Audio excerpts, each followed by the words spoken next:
are you guys doing? I need to drink water. Welcome to Mercy's kitchen. We are cooking. Welcome to my kitchen.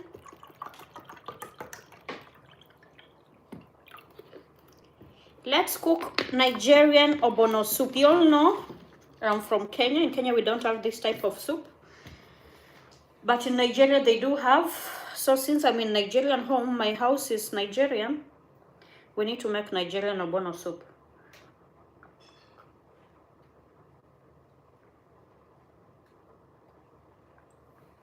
Before we continue, I had to take water. Water is life. Baby needed water. So guys, I'm cooking ogbono soup, and today the things I'm using to make ogbono soup, I'm using beef, and then I have fish. Beef, fish, and how do we call it? We have ogbono and okra. I don't know how it's gonna be. I've never cooked. It's my first time trying Nigerian thing. And we are going to use this one. This is the red oil. This is my ogbono. My ogbono is here. I think someone told me that ogbono, because to me it was something like seeds. I just blended. Then they told me ogbono, it's mango seeds. So I don't know, mango seeds or pear seeds, avocado seeds, mango, I don't know, but it's something seed. I think mango seed, if I'm not wrong. But it's not just any mango, it's a different type of mango. They said if you eat that kind of mango, it's never tasty, but they use it only for making the seeds. They use it for making soup. And then after that, we have our okra here. You see, I've been chopping my okra.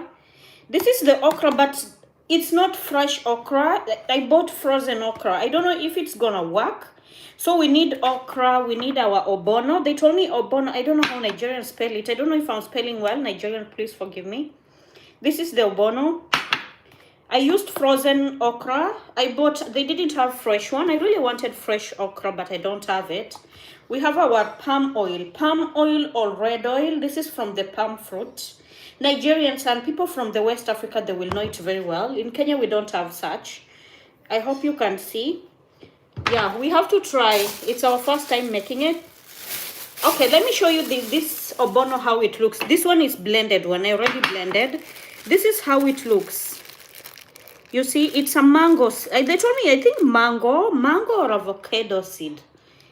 Mango, I think so. I'm not sure, guys. So skip that point. If you get a Nigerian, you will ask them, what is ogbono? This one is from which fruit? But I think mango, if I'm not wrong. Yeah, I think it's a mango seed, but not 100%. So please, you know, I'm also Kenyan. I don't know, so I'm just trying different delicacy for today. And then we're gonna use spinach. We have spinach, and then we have our crayfish. You know, Nigerian food cannot be as tasty without crayfish. Crayfish, it's actually shrimps. This is actually shrimps, but baby shrimps. You know, like this is yeah, the shrimps, baby shrimps. So you just need to have the baby shrimps, but you can use fresh ones if you have, but dry one is good because it has a different flavor. That's how they say it. So we're gonna use this crayfish. You see here they say crayfish whole. It's dried crayfish. So what I'm gonna do, I'm gonna pound it. It needs to be like powder. Yeah, so I'm gonna pound this one later in the mortar. Man, I'm telling you, this is a long way to go. You know, Kenyan food is very easy to make, but Nigerian food has a very, very long way.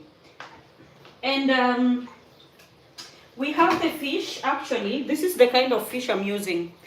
I don't want it to spill in the kitchen. My kitchen will be smelly. So mackerel fish, you know. So I'm just going to use one mackerel fish. I had never seen this type of fish in my life until I went to Nigeria. Imagine. Yes, I had never seen this type of fish. It's called mackerel because in Kenya we don't have this kind of fish. So I'm gonna use this mackerel fish to make the soup just for taste. You know, in Kenya, one thing, in Kenya, if you're cooking beef, it will just be beef. If it's chicken, it's chicken. If it's fish, it's fish. We don't mix. When I went to Nigeria, I found out that you'll find someone is cooking beef. Maybe like, for example, this soup I'm making, I'm using beef to make ogbono soup, but not only beef. So I'm using beef and I'm also using fish. Like, how can you mix red meat and white meat at the same time? I know you are asking yourself, if you're not Nigerian, how? Because also for me, I'm like, how? It doesn't make sense to me because, yeah, in Kenya, we don't do that. If it's red meat, it's red meat. If it's fish, fish, chicken, chicken, beef, beef. But in Nigeria, they mix. So you'll find they're using fish, beef. So I have to go with the trend because they told me if you want it to suit, don't use only beef. You need to put fish so that it will bring that taste and all that. So yeah, when you go to Rome, you have to do what the Romans do, right? So let's go. But fish has a long way to go. You know, before actually, I think in Kenya we were used to be given everything. Like everything we were just given because I remember when we go to market in Kenya, they will give you fish. What was that? Okay. This is my okra. You know, it was frozen, so I soak it in water. It's like this, tiny ones, this kind of okra. I wanted the fresh one, but they don't have. So I soaked it in water. Now I'm just chopping them one by one. Okay, so I was saying, you know, in Kenya, we were used to be given everything. My God, my kitchen looks messy, guys. Don't worry about my kitchen. I need to sit. My kitchen is so messy right now, but after I'm done, I will do the cleaning. So in Kenya, every time we go to buy something like fish, you will find like they will do everything. They will clean the fish for you. They will remove the scales. They will wash it. They will fry it for you. They will fry it in the oil. And then you'll just carry your dry fish when it's ready, like your fried fish. You just go home. Maybe if you want to make stew, you just go and prepare your stew paste, and that's it. That's how it is in Kenya. Like they do everything for you, so like you are used to. So I never knew how to clean fish. I think the first time I learned how to clean fish, I was in Nigeria. They gave me fish. We bought fish and it was full. So they told me to operate fish and remove. I never knew fish. To be honest, I knew fish like to renew. I was 30 years old. Yeah. I was 30 years old just the other year when I went to Nigeria in 2022. So by now you can guess my age. Yeah. In 2022.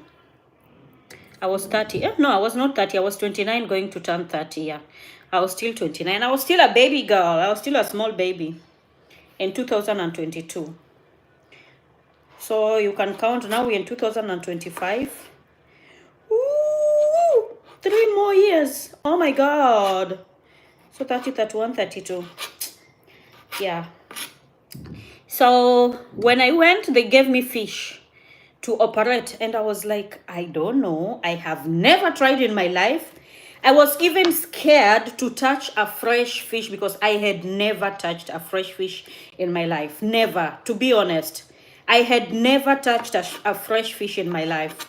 That was my first time in 2022 when I went to Nigeria. And I was like, how?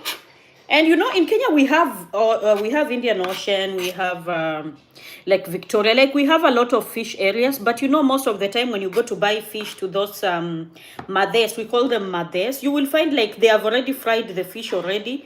You just take your fried fish and you go home. Because normally we rarely use fresh fish to cook. Actually, we don't use fresh fish to cook in Kenya. We use fried fish. You know, you'll buy your fish that has already been fried in the oil and you just go and start. So I was so scared. They told me, okay, come and prepare. I couldn't. I was scared to touch a fresh fish. Even right now, I'm so surprised, you know. I will hold a fish. I will operate. Right now, I am a pro, I'm telling you. So, you know, when you go to Rome, you have to do what the Romans do. So step by step, I started learning how they do this soup. At least right now, I'm not really a professional when it comes to making Nigerian food, but I'm trying, you know. Yeah, we have to try. So long as if your people, they will understand, okay, this person is from a different culture. They used to eat different type of food. because in Kenya we used to eat different type of food. Actually, our Kenyan food and Nigerian food is completely different. Completely different. It's not the same. Because in Kenya we don't use chili. Nigeria, they eat chili, you know. They cannot eat food without chili. And in Kenya we don't eat chili actually. It's very few people that you will find they're eating chili. We cook our food without chili. And our food is very easy to make. You just, as long as you have your tomatoes and onion and cooking oil, that's it. For Nigerian, you need to have, I don't know, crayfish, okoroko. Okoroko, I think, I don't know, they call okoroko. Like, what is the name? I've forgotten. It has an English name, but I think themselves they call it okoroko. Nigerians can put the name down below. It's like a fish, but they say it's not a fish. Normally, it's from which country? I don't know how they call it. It's just a weird type of fish, actually. They need it. You need crayfish. You need either beef, chicken. Like, you mix a lot of things. They need red oil. So, like, making a Nigerian delicacy, it's not as easy as, you know, in Kenya, you can look at like this. Within 1 minute, you know how to make it. But Nigerian one, you need to be attentive. Take time before you learn how to make. I stayed there for 3 months, and trust me, I can only cook egusi, ogbono. This one that I'm making, I've seen it, but I'm making it for the first time. I have never made it before, so I'm trying it. Yeah, because I need to, my hubby, to try something new so that he will not be eating egusi and stew all the time. Because most of the time, either I make egusi for him, or I make stew, or I make Kenyan food. The good thing, he eats Kenyan food. So the only difference thing I will do is to make to put chili on it.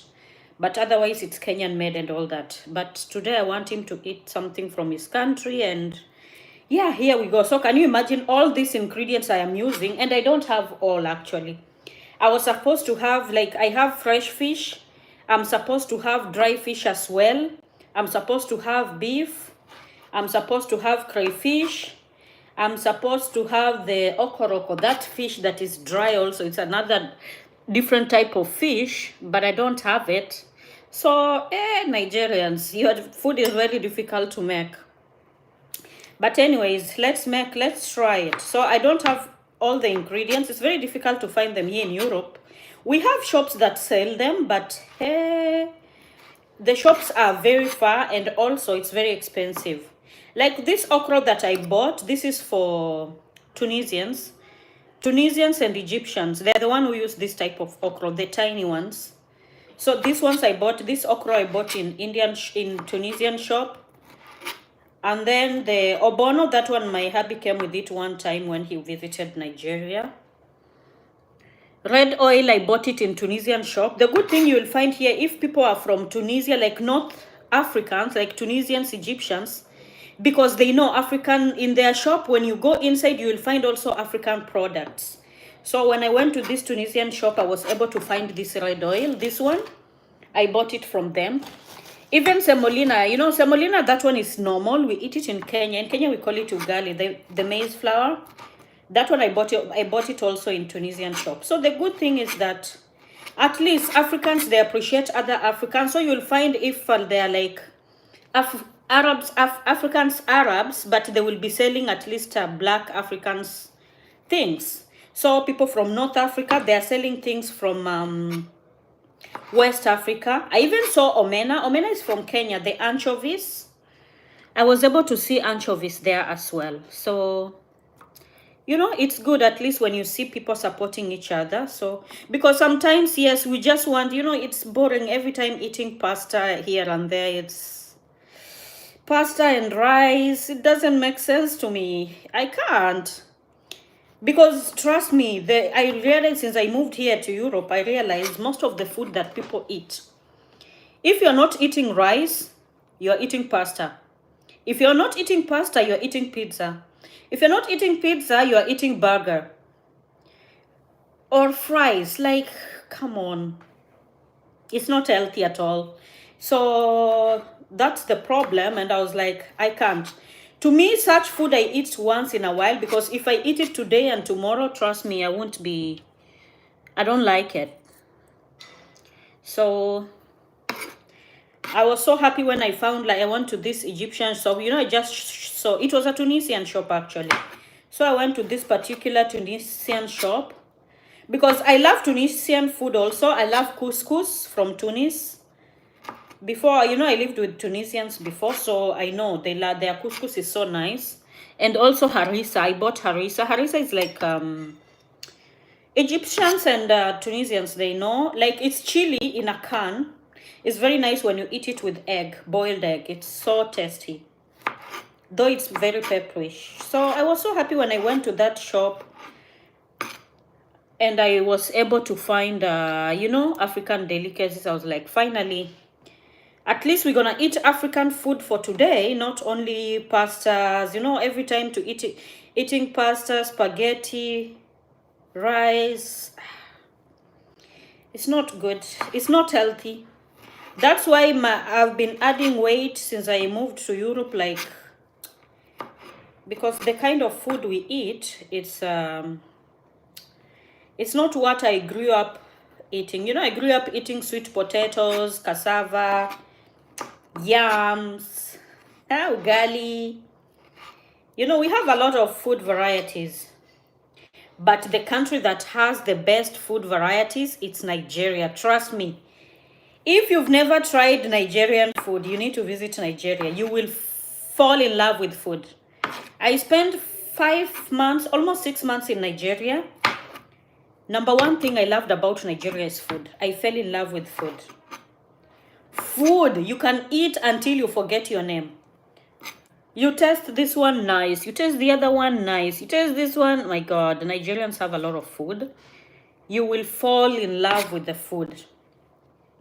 And then also they have risk. Let me give you a story. So I went to Nigeria and we were in this particular village because my husband is from another state. I don't know, people, Uyo town, that's where we come from. It's in Akwa Ibom state. So we come from Akwa Ibom state. People from that area, they are so respectful. In Kenya, we don't care. You can't be walking anyhow and be greeting people anyhow. If you greet people anyhow, people, they can even suspect you. They will say you are a thief, Like, are you planning to steal someone's child? Why do you greet? If I don't know you, I will not greet you. Like, everybody minds their own business. That's how we were raised living in Kenya. I will know very well you come from this compound.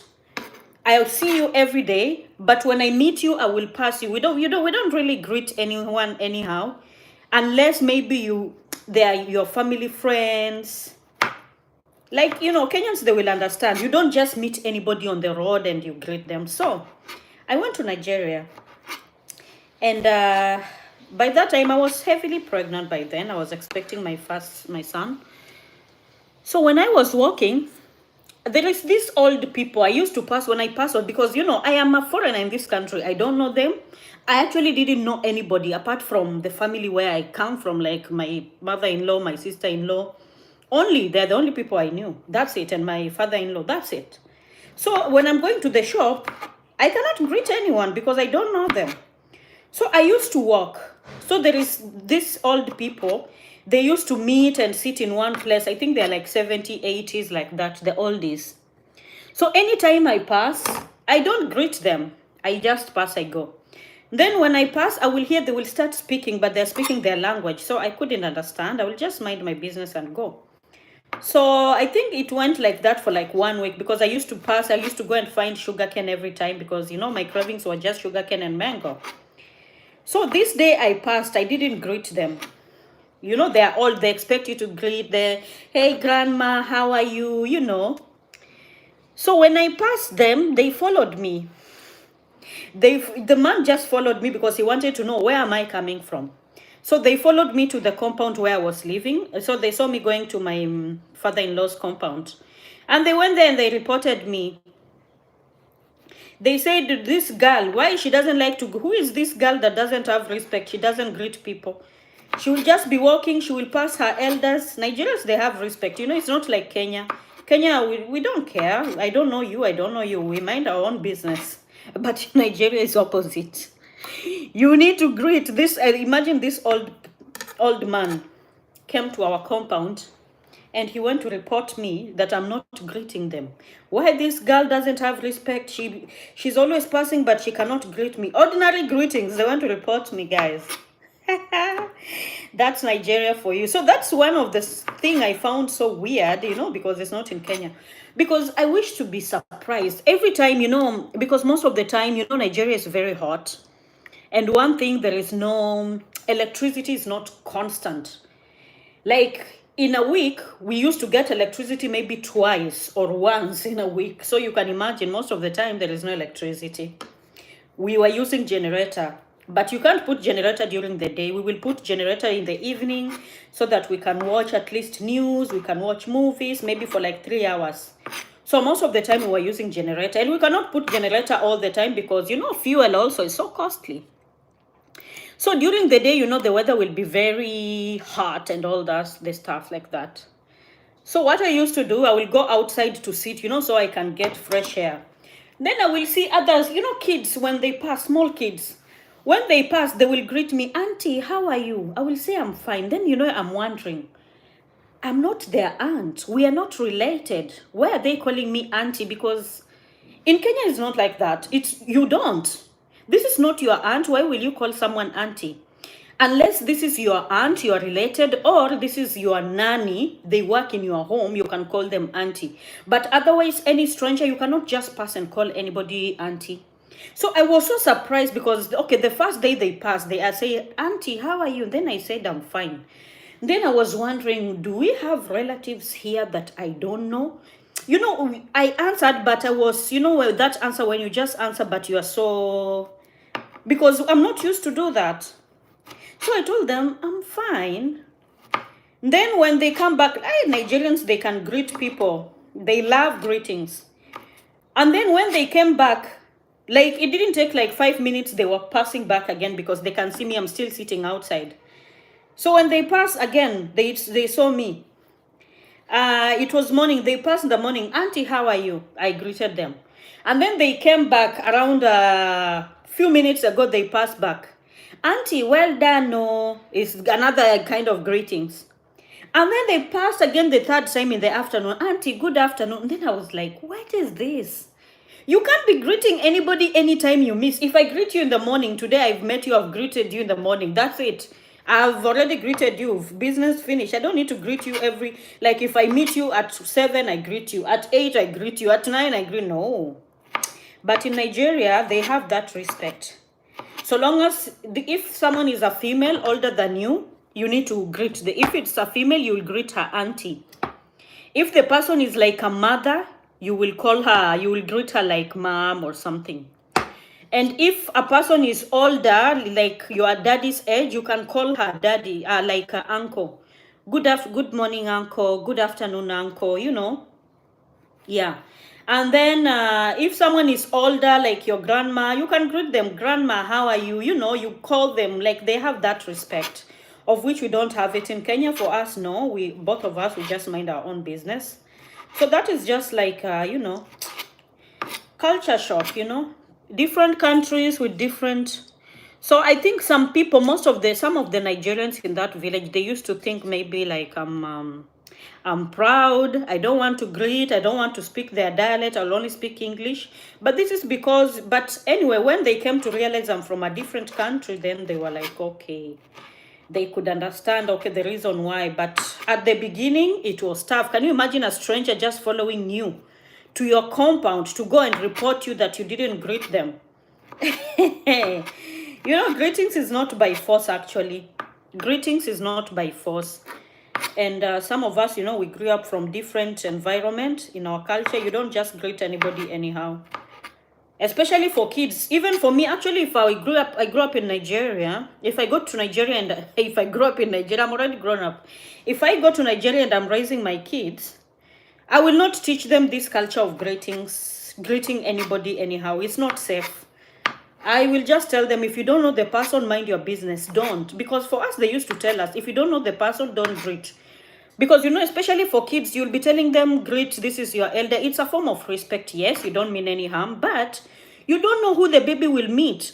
Maybe this is a kidnapper every time you're greeting, and then they will be like, okay. today I have sweet for you, come take sweet. You know, it's not a good thing.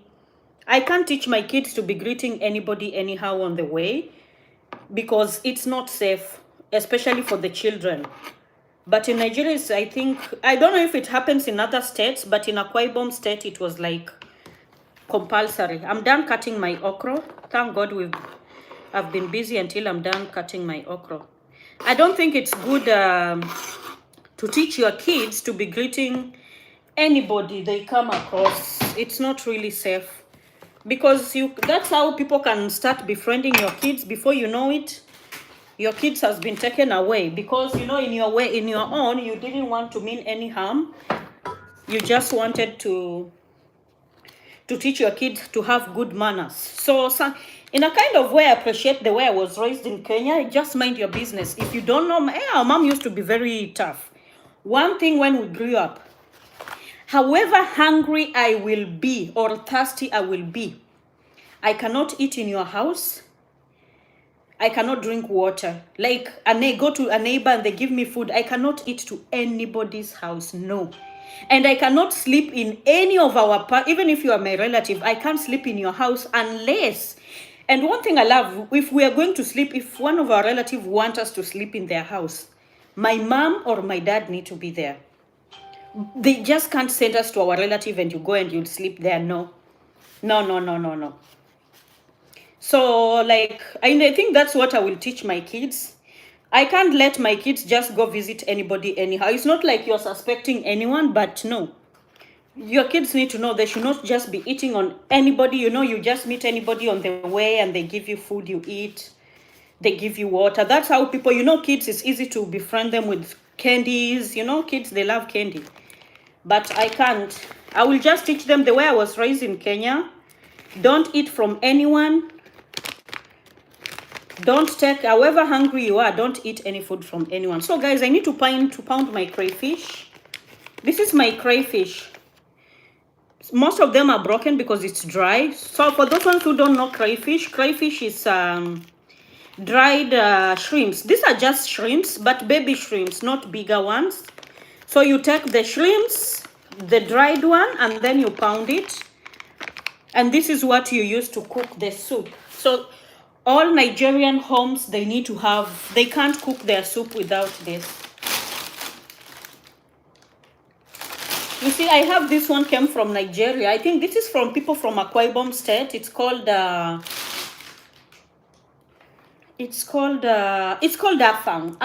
afang leaves.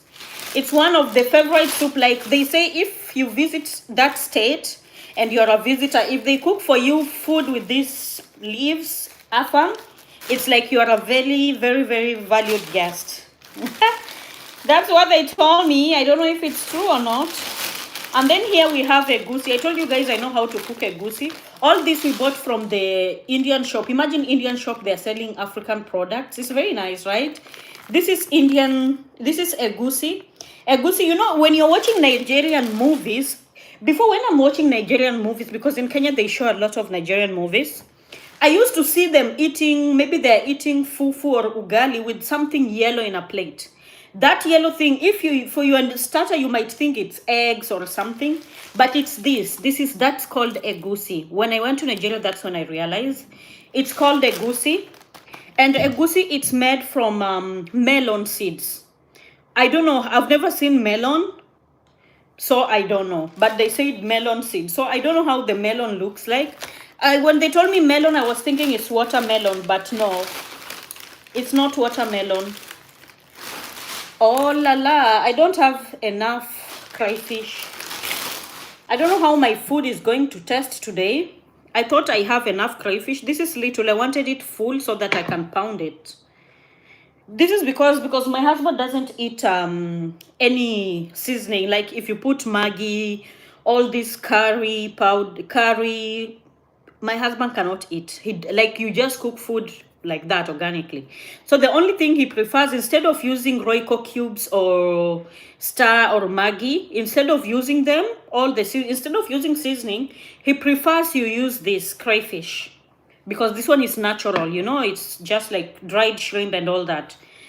I I thought I had enough, but I don't have enough. So I don't know how my food will taste. And the way I wanted to make him happy that I'm cooking your African food, I'm cooking Nigerian food. You know, like I want to surprise him. I'm making African food. Let me check in my pantry. I don't know if I have it or not because I need to go and do shopping. Because I don't know how this food is going to taste now.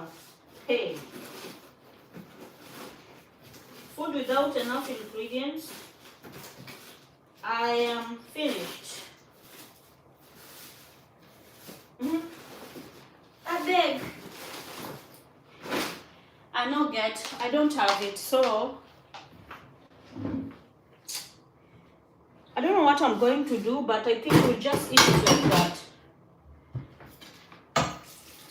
That's the only thing I don't like is cleaning. Now, hey. The way my kitchen looks so messy. And I will need to do the cleaning in this kitchen. Now, that's my worst part, to do cleaning. I don't know how I'm going to do, but I have to. I prefer cleaning the house than cleaning the kitchen. Kitchen is the most difficult part for me to clean, you know, because of the oil here and there. I hope I will not break, because my table is made of glass, so I think I can spoil it. So how am I going to count this? Hey. I think I will spoil this.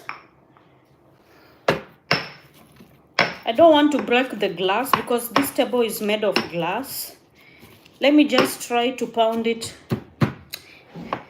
You know, for Nigeria, for Nigerians, it's very easy to pound because they're used to. In Kenya, we actually rarely use this. Actually, in my home, we never had this one. Like a mortar and pestle, we didn't have it.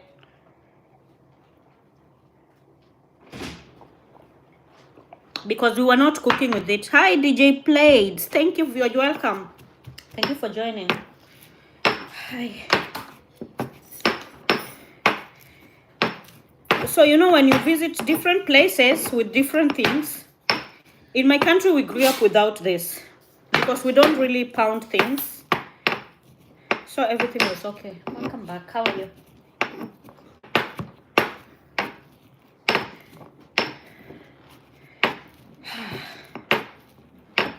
You need a plate?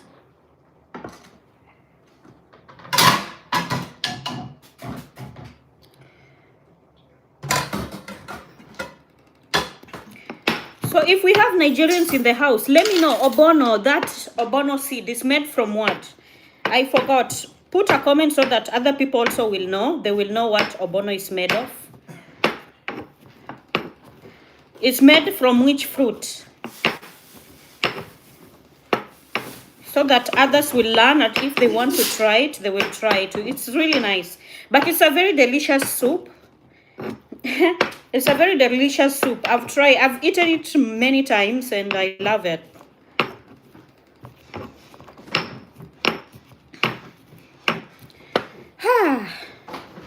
So guys, I'm not gonna take so long. I think I will have to end my live anytime soon.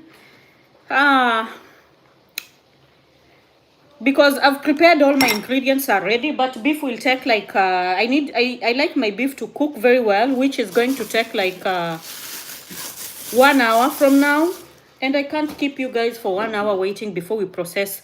Maybe after that I can make a short video of the things, because now I'm parboiling my beef there. And then I will just put fish, will be like the last thing to put towards the ending, so that it won't take, because you know fish, if I put it right now, it's going to overcook. And it's not nice. So towards the ending, when the soup is almost done, that's the time now I will introduce my fish to the soup. So thank you for all those who joining. Oh my god, and I have a lot of people in the house. Thank you for all of you who joined. In case you didn't subscribe, please let me give you 1 minute before I end the live. Please subscribe kindly. It will mean a lot to me. Please subscribe. I will really appreciate.